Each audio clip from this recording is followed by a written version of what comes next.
Welcome to Taiwan Talks. I'm Betty Chen. In recent years, AI has taken the world by storm, with Nvidia leading the way. The CEO and president of Nvidia, Jensen Huang, often called Godfather of AI, is one of the most influential figures in driving the world's AI development. Today, we are very honored to have invited Mr. Stephen Witt, author of The Thinking Machine, Jensen Huang, Nvidia, and the world's most coveted microchip. And he'll be talking to us about his new book and his first-hand observation of Jensen Huang. Welcome to the show, Stephen. Thank you. It's great to be here. Thank you. This is your first time in Taiwan, right? This is my first time. I'm loving it. Yes. Thank you. So before we talk about this book, I understand that you have interviewed 200 or more than 200 people, including his colleagues, his employees, family members, and also his friends. And you had 6 face-to-face interviews with Jensen Huang. Yes. Since this is the world's only authorized biography of Jensen Huang. So before we talk about Jensen Huang, I'd like to talk to you about your personal experience. First, the big question: how did you earn his trust, and what's your persuasion skill? Yes, well, my persuasion skill is homework. And this turned out to be great because Jensen loves homework. So I tend to do a lot of research of people before I interview them. And in Jensen's case, I actually did 4 times as much research as I normally do. Because I figured Jensen is worth all this money. He's the most powerful executive in tech, one of them anyway. 1 minute of his time is worth $1 million. And you got 6 interviews. I got 6 interviews, so I can't waste this time, right? So what I did was I went and I found every question every journalist had ever asked him over the course of his 30-year career. And then I built a big biography based on questions that other people had already asked him. And then I looked for places where people hadn't asked questions. And I said to myself, I'm only going to ask Jensen for a full hour questions that no journalist has asked him before. I'm sure of it because I did all the research. Once, years ago, on a Taiwanese program, he'd mentioned that he'd almost died in a car accident. But the interviewer didn't follow up, and there was no follow-up question, and Jensen never talked about it again. So my first interview with Jensen, one of my first questions was, tell me about the time you almost died in a car accident. And he kind of sat up like this. And then he looked at me and he was like, how did you know about that? And so in this way, I was able to actually capture his interest. And I wasn't just some random journalist asking him a bunch of the same questions that everyone always asked him. They were completely radical and new questions. And I think Jensen appreciated that I had done my homework because he's very big on homework himself. Definitely. So talking about doing homework or showing commitment, Yeah. I just want to know, with Jensen Huang being now so successful, what's the driving force behind his success? Is it his determination, his focus on doing research, doing homework, on technology? What's your take on this? Yeah, great question. Jensen, the secret is that he is a world-class computer scientist. Yes, he's a CEO. Yes, he's a good businessman. But above all, he is a world-class computer scientist, much more so than even some guy like Steve Jobs was. Jensen has spent his entire career trying to make computers go faster. And Jensen's secret is that he always likes to take on the hardest problem in computer science, even if it doesn't make any money. So he will go out to quantum physicists or other scientists and talk to them and understand their very difficult workflows. And then he will build the computers that supercharge their productivity by 1,000 times or more. He'll lose money to do this. He spent years losing money building these systems for scientists. And his thinking was somewhere downstream of this world-class computing equipment, there's got to be profit somewhere. And I'm willing to wait for it to show up. This is very difficult to do because when you lose money, your investors get mad at you. And in fact, Jensen's investors got mad at him for a while until it worked, and then they weren't mad at him anymore. Right. But it's difficult to replicate. It's hard to lose money, A, and it's hard to build these advanced computing equipment for the world's best scientists. Most firms can't do it. I think it's really Jensen's key competitive advantage. Also, he works very hard. He's very smart, and he's very charismatic. Also, I remember in your book, you talk about his immigrant background. Do you think that also plays a part in his success? Absolutely. And he said this many times himself, that he even feels kind of inside like he's still a Taiwanese immigrant to the United States. Jensen can sort of freeze his mindset. What I mean by that is he can freeze his mindset as a 10-year-old boy being an immigrant to the United States into his 60s. He can still think in the way that a new immigrant thinks about the culture and like trying to understand things for the first time, kind of their beginner's perspective. One thing he often says is it's still 1993 for him. 1993 is the year he founded Nvidia. He wants to have the mindset, this is my first day in business. This is my first day running this company. There's no history. I can restart. I can pivot to what I need to do. I have that mentality of a startup, even though I've been running this company for more than 30 years. And I think that's a very important part of his mindset as well. Talking about the importance of having the right mindset, a lot of successful world leaders, they have their own leadership style. Yeah. For example, some people can be very harsh, Yeah. some people can be warm.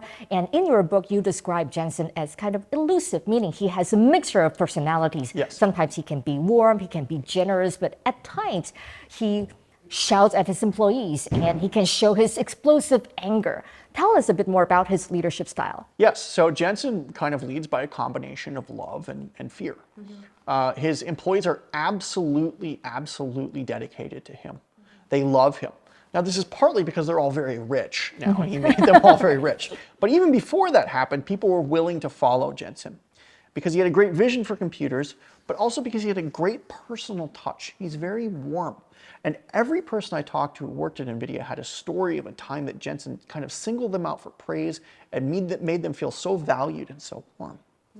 And every person I talked to had a time where they felt absolutely terrified of Jensen, that he had kind of screamed at them, and not just screamed at them, but actually screamed at them in front of an audience of people, kind of made them dissect their own failures in front of a large audience of people. Very difficult to do, a lot of shame when we do this. And then they couldn't sleep at night. Or they felt so stressed out by the whole experience. They felt like they could never recover at Nvidia, that they were going to lose their jobs.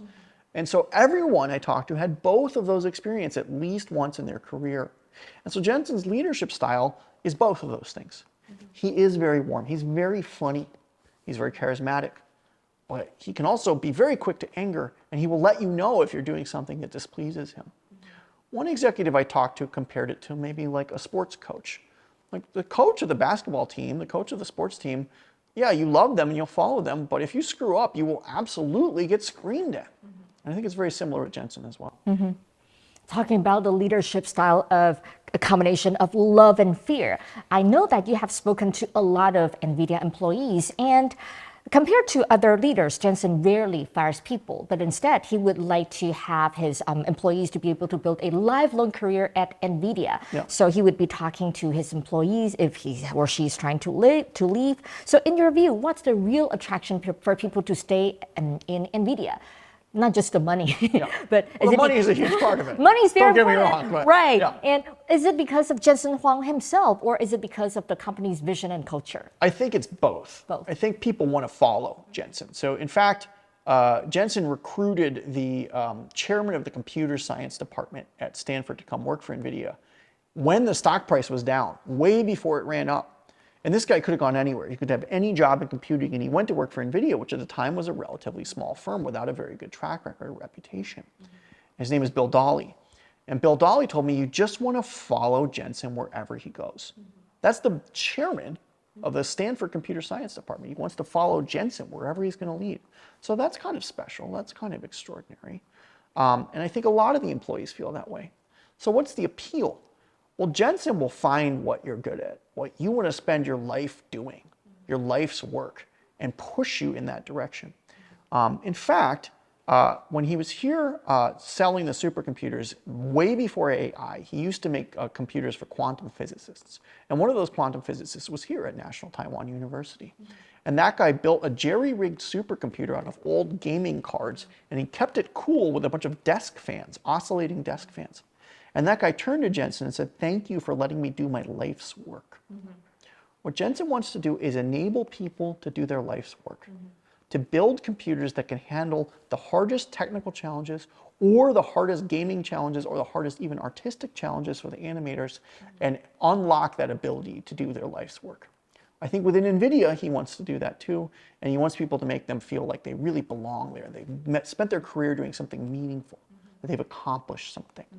Not just a job, it's more like a calling. They're changing the world, so right? Many of them who still work there now have hundreds of millions of dollars. And they still show up to work every day to attack very difficult technical problems. One of the co-founders of NVIDIA left early, and he didn't come back for 16 years. And then he came back to a dinner of the founders, and he told me he couldn't believe how many people were still working at the company. Some of them, their kids were now at the company. Yeah. So it really is a place that will kind of keep you there forever. And even like frontline employees would tell me stories. One was looking to leave. He was a low-level manager in the company and decided he would go work somewhere else. And to his surprise, Jensen brings him into a conference room. And they're sitting right next to each other, so close that their knees are almost touching. And Jensen begs the guy not to go. He begs him. And the guy said to me, I didn't even think Jensen knew my name. But that's what Jensen's like. He doesn't want anyone to leave. Right. Talking about his charisma and also his humor, any more interesting stories that you can share during your interview with him? Yeah, well, he's very funny. One time I met him, and he was about to give a lecture with a bunch of architects. And the architect there was actually dressed like Jensen, except he was like a foot taller. But he was wearing a black leather jacket. And so Jensen just launches into this guy for copying him. And he's like, well, you're copying me, which is smart. But your pants have too many pockets. He's wearing these like designer jeans with too many pockets. So he made fun of the guy's pants. I thought I was there to get like a lecture on the future of computer technology. Instead, I get Jensen like roasting this guy's pants for 10 minutes. So then we go backstage, and he's about to go out to present to this room of architects, right? And Jensen is a fantastic public speaker. He's really good at public speaking. And I'm standing next to him. He's about to go out there. And he starts rocking back and forth on his feet like this. He's rocking back and forth. And he starts to speed up and talk faster. And he starts to tell all these kind of like bad jokes. And I'm looking at him, and I'm like, oh my God, Jensen is nervous. He has $100 billion. He's the most powerful guy in AI. And he is nervous to go out there and speak to 400 people. What made him nervous? He hates public speaking. He told me that many times. He's like, I hate doing this. Yeah, I hate doing this. He's so charismatic on the stage. He's terrific at it. But he's you know what he's thinking about? When he's up there, I guarantee you, I can tell. He's worried he's going to bomb. He's up there thinking, is the audience bored? I bet the audience is bored. What do I do? And he's terrified that the audience will get sleepy or bored, or that he'll bore them. And I actually find this very relatable. I understand this. I get this as a writer. I'm often very worried that my material is boring. Jensen's he's terrified of boring an audience. And so I think that he's very much motivated by that. So much of what Jensen does, honestly, is motivated by fear in some ways. Fear that Nvidia will fail, fear that its products won't find customers or not meet the marketplace needs of the advanced scientists, or fear that some competitor will show up and steal his market share. I'll tell you who Jensen is most afraid of. Jensen is most afraid, not of AMD, not even of Huawei. He's most afraid of the next Jensen.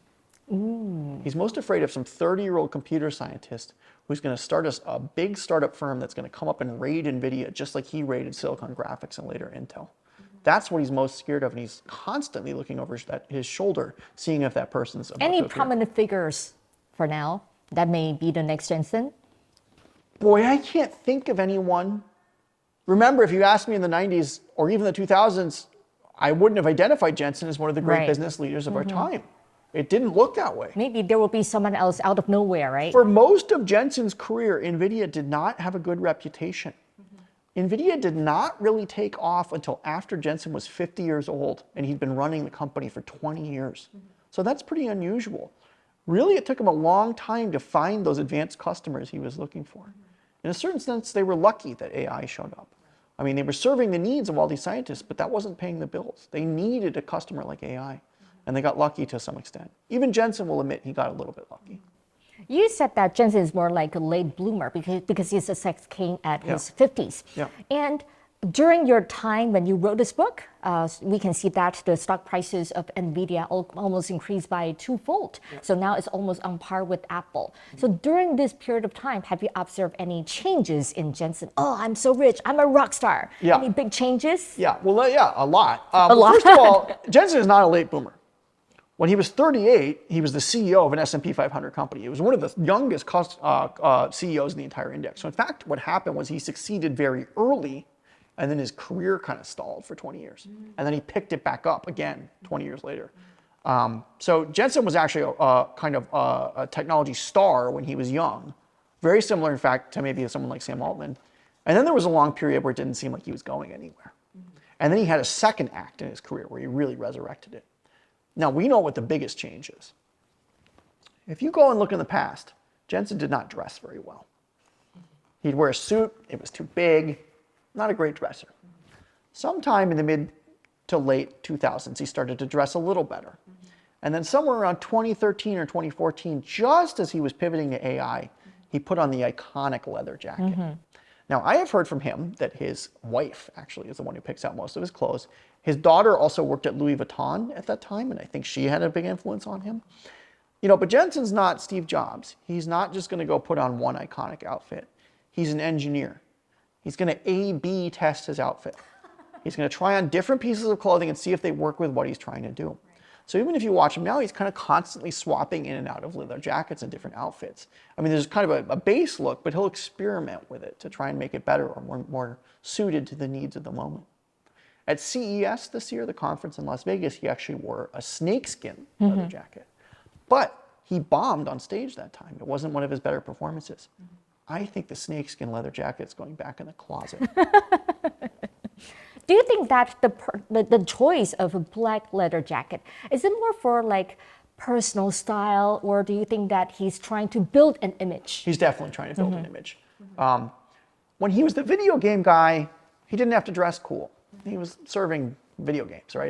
It's great technology. I mean, computer graphics. It's not for everyone. It's not world changing. Right. Not in the way that AI is. And so I think accompanying the switch of Nvidia to AI came a kind of personal switch in the way that both he operated at work, because he brought a great deal of intensity always, but even more so with AI. He called it a once in a lifetime opportunity.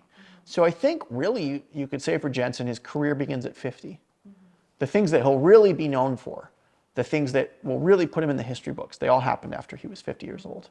And that includes putting on the leather jacket for the first time. Now, I predict that Jensen's wardrobe will continue to evolve.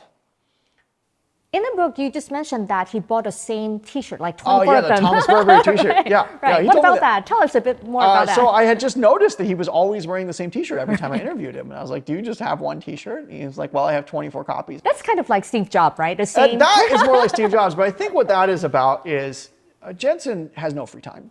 Right. I mean, he just works constantly. There's no, like I said, 1 minute of his time is worth $1 million. Am I going to spend $1 million picking out a T-shirt this morning? No way. No. I'll pick it out once. Yeah, I look nice in this T-shirt. I I look just nice get in this 2 T-shirt. dozens. And it works for him, right? Yeah. It's a great look. It's iconic. Yeah. It's a uniform. He's not trying to meet any specific needs for the occasion. In fact, the occasion now comes to him.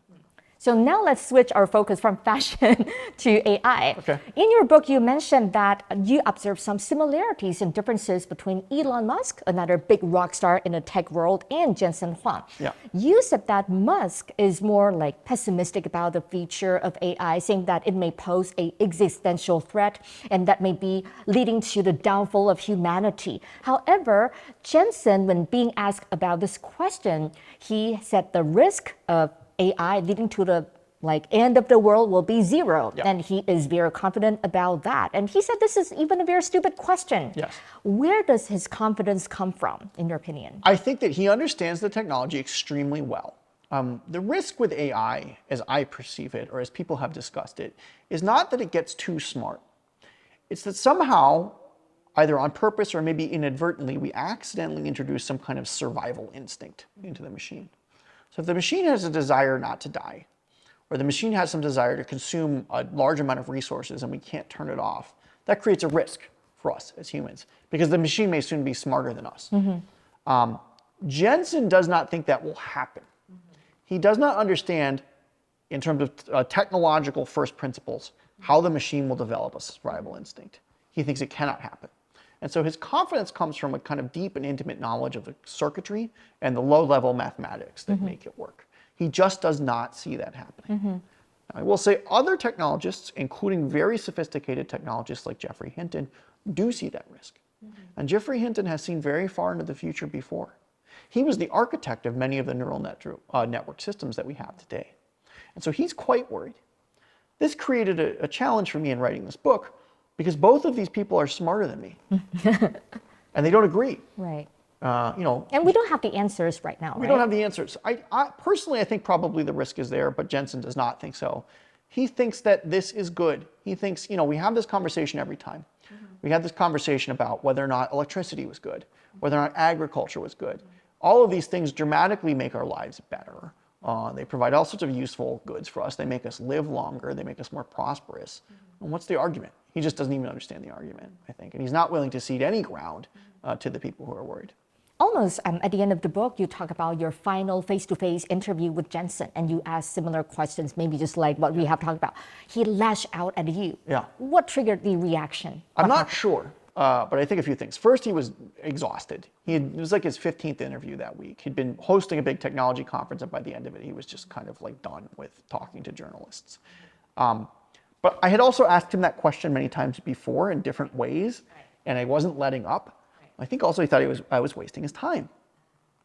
Finally, for the first time. But for you, you haven't got the answers you want. But I never really answered it. Right? There's no answer. No, he gave me answers. Right. I wanted Jensen to go to a place that he's not comfortable with. I wanted him to speculate about what AI technology might look like in the far future. What is this going to do to our species, to humanity? What is society going to look like in 20 or 30 or 40 years? And Jensen just doesn't do that. He just doesn't do that. He's an engineer. He works forward from first principles, the data in front of him, and he goes as far as he can with that, but he's not going to entertain science fiction scenarios. And I think he grew upset with me for asking him to do so. And in the final part of the book, you said that he said, I'm a serious person, I'm a serious engineer. Tell us a bit more about that. Yeah, by the way, it's very hard to be on the receiving end of Jensen yelling you. It's a stressful experience. That was quite an experience. Yeah, no, he really dressed me down. It was like, whoa, this is tough. It's tough being talked to in this way.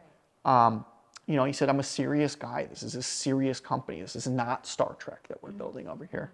Which is funny to me because both of his headquarters actually share a name with Star Trek spaceships. But that's what he said, so I got to take him on his word. I think what he meant was, I don't like this airy rhetoric about AI. I don't like all this speculation. I don't like it. Let's look at what's in front of us, and let's be serious about what this technology can do. Someone like Elon Musk is totally different. Elon Musk is starting from a science fiction vision. He's starting with a vision of himself standing on the surface of Mars. Then he moves backwards to the technologies that he needs to have in front of him today to make that happen. Jensen is exactly the opposite. He didn't even know he was going to be an AI entrepreneur. That was not his goal. His goal was to run a successful business that ran high-tech computing technology. As it turned out, that intersected with AI. But he got there in a weird way. He got there from the microchip forward, not the vision backward. And that's how Jensen works with everything. He's going to look at the microchips. He's going to look at the microchips and say, what can they do today, and what are they going to do tomorrow? And what should I gamble on what tomorrow will look like based on what these microchips are going to do? But he doesn't have a dream, we might say, in that way. He's not envisioning some crazy future scenario we're heading toward. He's looking at the circuits and extrapolating forward. So, Stephen, you have interviewed many people, and you have written a lot of books, but you said this is one of the most difficult interviews, right? What's the reason behind? Jensen doesn't like to talk about himself. He really doesn't. And he particularly does not like to talk about his emotions. And I think I was asking a lot of questions like, geez, how did it feel when your investors got so mad at you and started screaming at you? So he was a bit reluctant to talk about it. He was reluctant to discuss his interior emotional state with me. He's an engineer. What about, I mean... There's inputs and outputs. There's not room for emotions. Are there any moments that he kind of revealed his feelings, maybe when he talked about his family? Well, like I said, when he got nervous before he went on stage, it was a very revealing moment. Jensen thinks about everything like an engineer. He thinks about inputs, he thinks about outputs, and he thinks about how to leverage what's in between and get the right inputs and build a machine that has the right outputs. This is how an engineer thinks. And one of my first questions, actually, Jensen, is there anything you don't think about this way? Is there anything you don't approach like an engineer? And he didn't even have an answer at first. But the next time I talked to him, he was like, I don't think about my family. So that's the one aspect of his life that is just kind of shut off from the engineer's brain, that he approaches in a different and more emotional way. You definitely have done a lot of homework, and you ask questions no one has ever asked Jensen before. And towards the end of the book, you ask him about some secret projects. So your speculation, well, Jensen didn't respond, right? He's not going to tell me. He's not going to tell you, right? And you speculated that maybe that may be OpenAI's Project Strawberry. Tell us a bit more about that. Yeah, so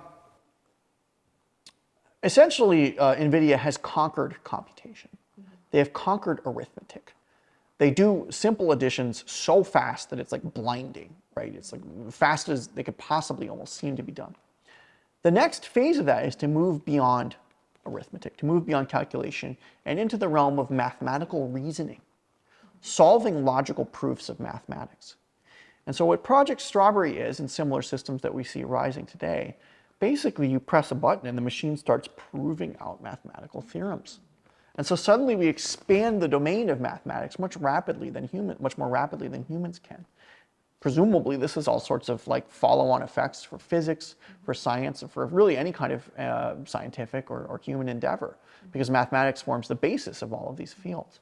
But for that to work, that also relies on NVIDIA's chips, right? Yeah, well, NVIDIA's chips play two roles in this. First, we have to teach the neural net how to reason. And remember, the neural net is structured like a biological brain. So it's not a reasoning machine. It's a giant grid of neurons that looks deliberately designed to resemble the way that our cognition works. So first, we basically have to evolve that brain, okay? Just as your brain and my brain are the product of 500 million years of evolutionary conditioning. They didn't just arrive in a neat little package. A lot of animals had to exist first. Then we have to ask our brains questions. This is known in AI as inference. And so we have to go and ask this neural net, hey, prove this mathematical theorem for me. Both of these steps require an extraordinary amount of computing power to do. There's a lot of math that has to be run behind the scenes to both train these things and to get answers out of them. All of that math is done on NVIDIA's microchips. And so anytime you interact with AI, you're interacting with NVIDIA's chips both on the system that trained it and on the system that provides the response. Today, people are making increasingly sophisticated questions to ask of AI, increasingly sophisticated inference demands. Not just write me a term paper, but solve this outstanding problem in mathematics or physics. Book me a vacation to Thailand tomorrow, and find me the right hotel rooms and find me the right destinations and stuff. Go out and scrape the web and come back to me with information. Those inference demands are much more sophisticated, and this puts a great amount of demand on NVIDIA's chips to service them. So definitely we'll see whether your speculation is right or wrong. We'll see. We'll see. Well, it might be the case. I think I'm right that there will continue to be very high inference demands. Definitely. The question is that A, will that all run on NVIDIA's dedicated platform? And B, will we find a much more efficient way to do that? I think those are the two questions. Talking about complicated issue, in your book, you also talk about TSMC, Taiwan's most important semiconductor company. Just recently, they made the announcement of investing $100 billion in the United States. How do you see this decision? Will it impact Taiwan's security? It might. Yeah, this is an even harder part of the future to predict. But yeah, Trump's tariffs have, TSMC was already building a giant factory in Arizona before any of the tariffs were announced. And this is an expansion of that factory. They're making it bigger. But even before that, it was actually the largest foreign direct investment in the history of the United States. Now, what effects does this have on what we call Taiwan's Silicon Shield? Part of the problem may be that it seems like the TSMC Arizona factory can't operate at the same efficiency as the factories in Taiwan. The workforce in Taiwan is just more productive, and they're more skilled. Different corporate cultures, Different corporate culture. They work harder, and they seem to produce higher precision, high quality materials. And we have the complete ecosystem here in Taiwan. In fact, TSMC is being sued by its workers in the U.S. right now already, and they've barely even opened anything, right? So that gives you a sense of how much harder the labor market is in the U.S. I think there will be culture clash problems there. I think that will be difficult. But let me speculate a little bit. I think over the longer term, what's happening is that Elon Musk is whispering to Trump that it's all going to change soon. That suddenly we're going to move to a much more automated workforce. And as everything gets automated, maybe that skill gap between Taiwan and U.S. will matter less because robots are doing more of the work. Robots are doing more of the work in the fabrication plant, and also we don't need the managers necessarily on site. We can have them remote in from Taiwan overnight to help fix things or deal with problems. So the need to have skilled engineers at the plant maybe is going down as teleconferencing technology improves and as automation improves. My final question for you. During all these 6 interviews, is there any most memorable moment Getting yelled at. I will never forget. Nothing can beat The that. first time Jensen yells at you, you will never forget it. Right. It is a very Hopefully memorable this is the experience. last time. Yeah. What an achievement. That was a little scary. But I think also, I remember one of the first times I saw him. I wasn't even interviewing him that day, and I was just inside Nvidia, and I wasn't planning to see him. And he walked right past me. He didn't know who I was. And I saw him. I instantly recognized him. And most CEOs walk around with an entourage. They have a bunch of people following them at all times. Jensen was all alone. He was just walking around his company all alone and moving so fast. He's over 60 years old, and he's walking with the energy of a 30, 20-year-old guy. And he just caught such an extraordinary figure. So in that respect, I don't think I'll ever forget seeing him for the first time either. He made such an impression. Definitely, I think after yelling at you, Jensen will definitely remember you. Oh yeah, he'll remember after publishing me. this important biography. He told me he will never read this book. Really? Yeah. Hey, I read a He will magazine change his article about mind. him. He didn't read it. Yeah, we'll see. Maybe someday. Things will change. Maybe someday. Yeah. Thank you, Stephen, so much Thank for you so your much. time, and thank you for sharing with us the inside view of Jensen Huang. So that's all the time we have for today. Thank you so much. Hope you enjoy your stay in Taiwan. I appreciate it, and thank you so much. It's a pleasure to be here. Thank you. That's all the time we have for today's show. Thank you.